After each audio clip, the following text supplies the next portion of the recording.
Good morning, guys, and welcome to I Punt Smart preview Keniworth racing today.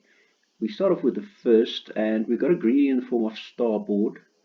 Clearly, there is quite a bit of length here on the BAT 42, 6.39 lengths to be exact, but a little bit concerned about the BAT 84, 0.25 lengths, also showing on the exact course and distance blue bat for the Snaith recombination based on this 3rd of November run.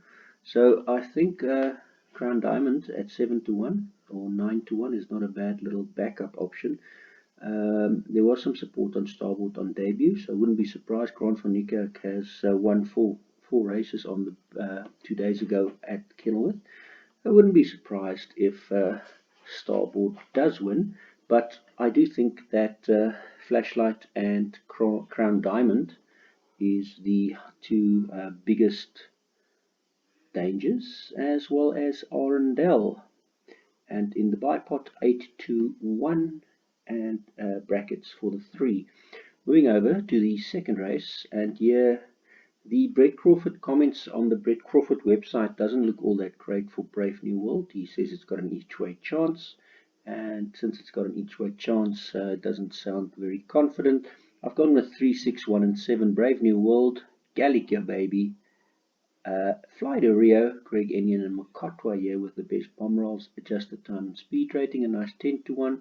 And then also the Andre Nel Grant van Niekerk debutant Rosie Princess must definitely be respected. Wouldn't be surprised if that could win on debut as well. Maybe a double for Andre Nel with Starboard Grant van Niekerk double on Andre Nel Grant van Niekerk Starboard Rosie Princess.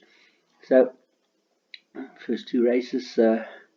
Third race, then again, Grant van Niekerk pops up, taking Silk. Now also has some been gelded, and that's what that little injection would mean. Before the rest was already the best on the bat figures based on that 17 October run. And if I look at the stablemate for Justin Snaith, Church Haven is on ranked 4 and is 2.35 lengths on bat behind Taking Silk based on these bat figures here. And then Veni Vidi Vici has the best intent and super rule percentage with Greg Shane. So did beat Taking Silk on the previous time of asking. Between these two, very, very little, 1.55 and 3.5. But preferences is now with Taking Silk after being gelded. There should be some improvement. And then the other one, the third choice, Brandy and Coke, my personal preference, showed a lot of improvement, as does Brandy and Coke on most nights out. And Brandy and Coke would be the third choice. Church Haven, the fourth choice. So 7, 2, 1, and 3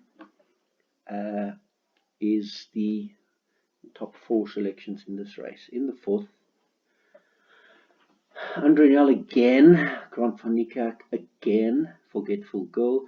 Maybe a bit of value for Forgetful Girl to beat Chili Jam. But I didn't make any of these two any big great things because the bat curve is pointing to Duchess of Sussex, and Dennis Dreyer finishes with 2 top rateds, and he does like to win when he has a gear change, so the tongue tie being fitted. 3, 2, and 8, my top 3 choices with Arctic Ice.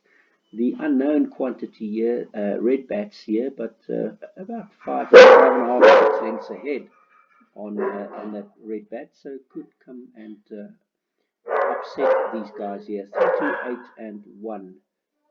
In the next race, 5, 7, and 1, and the Green Light Gal, La Cuenta, and Larentina is the top 3.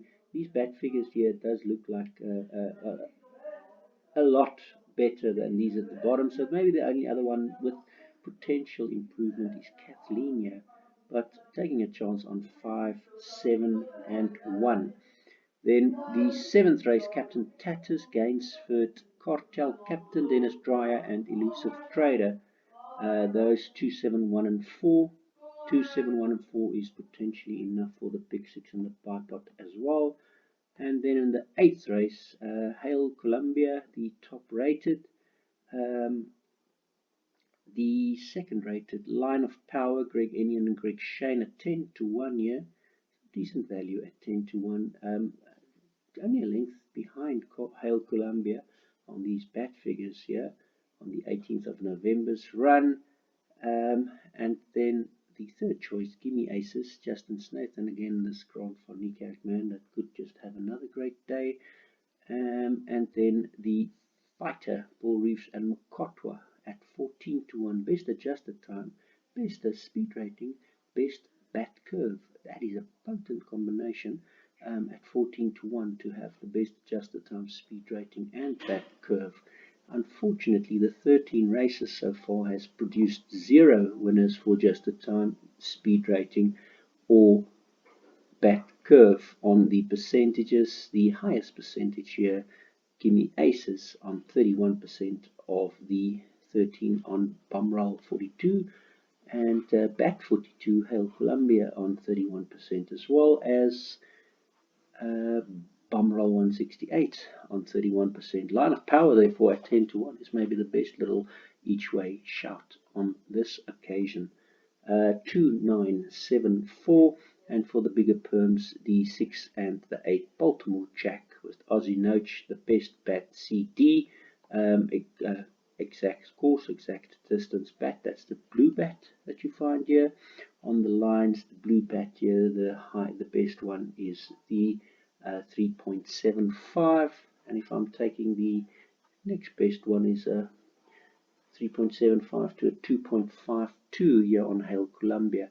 So that's actually on the same run. The difference being that Baltimore Jack is getting 1 kilos less, from 55.5 to 54.5, and Hail Columbia is getting 1.5 more, from 59 to 60.5. So very little to choose between Baltimore Jack and Hail Columbia on form alone. Which does mean that he should be included in your permutations as well at 7 to 1.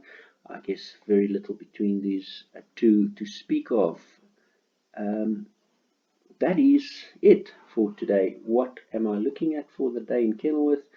Not much, to be quite honest with you. My best one is purely a hunch on taking Silk with the Grant van Niekerk 3 to 1, with the best 3 points and all the bests on here, to hopefully beat his stablemate Church Haven, or Benevici, or Brandy and Coke, although I don't like people to beat Brandy and Coke.